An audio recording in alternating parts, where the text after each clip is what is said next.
아침에 나로 주의 인자한 말씀을 듣게 하소서. 성도 여러분 안녕하세요. 토요일입니다. 오늘도 하나님의 사랑이 여러분들의 삶의 자리에 가득하기를 간절히 소망합니다. 말씀 한 곳 봅니다. 요한계시록 21장 9절부터 21절까지의 말씀을 봉독해 드립니다. 일곱 대접을 가지고 마지막 일곱 재앙을 담은 일곱 천사 중 하나가 나와서 내게 말하여 이르되 이리 오라. 내가 신부 곧 어린 양의 아내를 내게 보이리라 하고 성령으로 나를 데리고 크고 높은 산으로 올라가 하나님께로부터 하늘에서 내려오는 거룩한 성 예루살렘을 보이니 하나님의 영광이 있어 그 성의 빛이 지극히 귀한 보석 같고 벽옥과 수정같이 막더라. 크고 높은 성곽이 있고 12문이 있는데 문에 12천사가 있고 그 문들 위에 이름을 썼으니 이스라엘 자손 12지파의 이름들이라. 동쪽에는 세 문, 북쪽에 세 문, 남쪽에 세 문, 서쪽에 세 문이니 그 성의 성곽에는 12기초석이 있고 그 위에는 어린 양의 12사도의 12이름이 있더라. 내게 말하는 자가 그 성과 그 문들과 성곽을 측량하려고 금 갈대 자를 가졌더라. 그 성은 네모가 반듯하여 길이와 너비가 같은지라. 그 갈대 자로 그 성을 측량하니 12,000 스타디온이요 길이와 너비와 높이가 같더라. 그 성곽을 측량하매 144규빗이니 사람의 측량 곧 천사의 측량이라. 그 성곽은 벽옥으로 쌓였고 그 성은 정금인데 맑은 유리 같더라. 그 성의 성곽의 기초석은 각색 보석으로 꾸몄는데 첫째 기초석은 벽옥이요 둘째는 남보석이요 셋째는 옥수요 넷째는 녹버섯이요 다섯째는 녹만호요 홍만호요 여섯째는 홍보석이요 일곱째는 홍옥이요 여덟째는 녹옥이요 아홉째는 다망옥이요 열째는 비치옥이요 열한째는 청옥이요 열두째는 자수정이라. 그 12문은 12진주니 각 문마다 한 개의 진주로 되어 있고 성의 길은 맑은 유리 같은 정금이더라. 아멘. 소설이나 드라마의 그 구성 형식을 보면 5단계로 되어 있죠. 첫 번째 발단, 전개, 갈등, 절정, 결말, 이 5단계로 되어져 있습니다. 이 요한 계시록을 이러한 5단계로 구분해 본다면 우리가 읽고 있는 이 21장과 22장은 결말 부분입니다. 요한계시록을 통해서 마지막 그 결론적인 부분이죠. 여러분, 소설은 또 드라마는 그 결말이 어떻게 나느냐에 따라서 희극이 될 수도 있고 비극이 될 수도 있습니다. 다 똑같진 않지만 비극으로 끝나는 소설이나 드라마를 보면 처음에는 굉장히 발달과 전개 과정 이런 것 속에서 해피해요. 밝고 평안해요. 모든 것이 조화롭고 아름다워요. 그런데 진행되어지면서 갈등이 나오죠. 그러면서 마지막에 슬픔으로 처절하게 끝나요. 시작은 아름다운데 끝이 슬프지요. 이것이 더 극단적일수록 비극의 그러한 내용들이 더 진하게 드러납니다. 희극을 보면 도리어 시작은 발단과 전개, 이 갈등 단계가 굉장히 힘듭니다. 절망적이고 고통이 커요. 그런데 쭉 진행되면서 절정에 이르고 결말에 이를 때 모든 것들이 다 눈 녹듯이 녹아내리고 평화가 깃들어요. 그러니까 이 비극과 희극은 그 결론 부분이 다르지만 사실은 시작점도 다릅니다. 이 요한계시록을 그런 측면에서 본다면 해피엔딩으로 끝나요.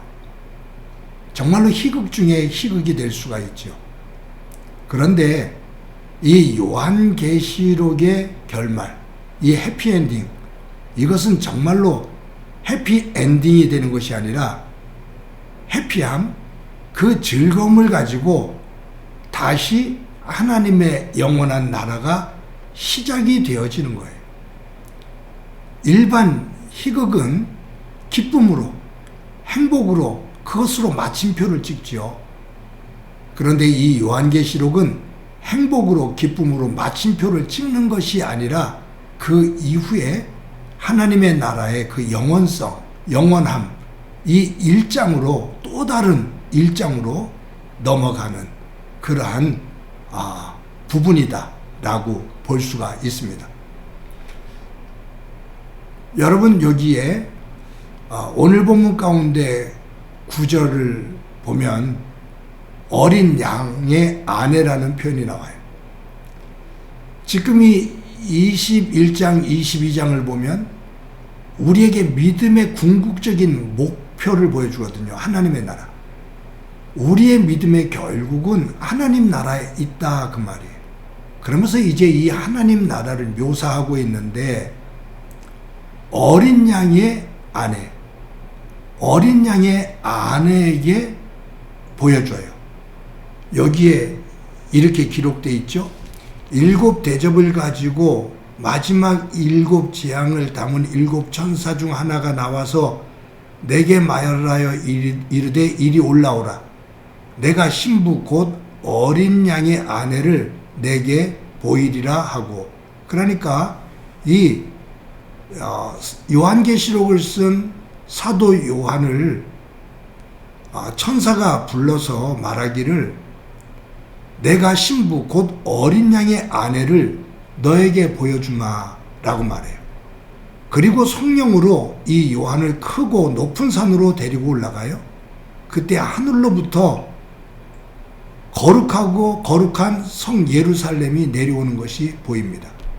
그러면서 그 거룩한 성 예루살렘이 어떤 모습인지를 쭉 기록을 하고 있어요. 여러분, 여기에서 이 요한계시록을 해석하는 사람들이 좀 해석이 좀 나눠집니다. 이 거룩한 성 예루살렘, 이것을 묘사하는데 이 거룩한 예루살렘 성은 무엇을 의미하느냐라는 거예요. 지금 이 문맥상으로 보면 어린 양의 신부 곧 어린 양의 아내를 내가 너에게 보여주마 라고 천사가 말하면서 사도 요한을 높은 곳으로 데리고 올라가죠. 그때 거룩한 예루살렘 성이 하늘로부터 하나님으로부터 내려오는 것이 보여요. 그래서 이 거룩한 성 예루살렘을 묘사하고 있는 것은 어린 양의 아내, 신부, 즉 교회 공동체. 이 교회 공동체가 얼마나 아름다운 것인지 그것을 묘사하고 있다라고 말하는 사람들이 있어요. 그런데 어떤 사람들은 이 거룩한 성 예루살렘이 하나님의 나라, 예수 그리스도의 재림과 함께 펼쳐질 그 하나님 나라에 대한 묘사다라고 그렇게 주장하는 사람들도 있습니다. 제가 볼 때는 어린 양의 아내에게 보여주는, 즉 교회 공동체를 중심으로 한 묘사이든지 예수 그리스도의 재림과 함께 우리에게 주어질 하나님의 나라에 대한 묘사이든지 어떤 해석을 해도 저는 상관이 없어요. 왜냐하면 그것은 예수 그리스도와 함께 이루어지는 그 세계, 그 하나님의 나라와 거기에 임하는 백성들의 모습이 얼마나 아름다운지, 얼마나 복된지를 말하고 있는 거거든요. 저는 사실 오늘 이 본문을 쭉 읽으면서 21장을 쭉 읽으면서 오늘 본문 내용도 중요하지만 저에게 시선을 끈 말씀은 내일 큐티를 해야 될 22절과 23절이에요. 어떻게 기록되어 있냐면 성 안에서 내가 성전을 보지 못하였으니 이는 주 하나님 곧 전능하신 이와 및 어린 양이 그 성전이심이라. 그 성은 해나 달의 비침이 쓸데없으니 이는 하나님의 영광이 비치고 어린 양이 그 등불이 되심이라. 하나님의 나라, 하나님의 백성들이 모인 곳, 그곳에 성전이 없다 그 말이에요. 하나님과 어린 양이 곧 성전이다 그 말이죠. 여러분, 우리가 말하는 성전의 개념은 이 거칠고 하나님을 떠난 악한 세상, 이 악한 세상 속에서 하나님께서 임재하시는 구별되어진 곳, 그것이 성전이죠. 이 험한 세상에서, 악한 세상에서 구별되어진 곳, 거룩한 하나님의 임재하시는 곳, 그것이 성전인데, 하나님의 나라는 그 자체가 성전이다 그 말. 하나님이 거하시는 그곳이 곧 성전이다 그 말.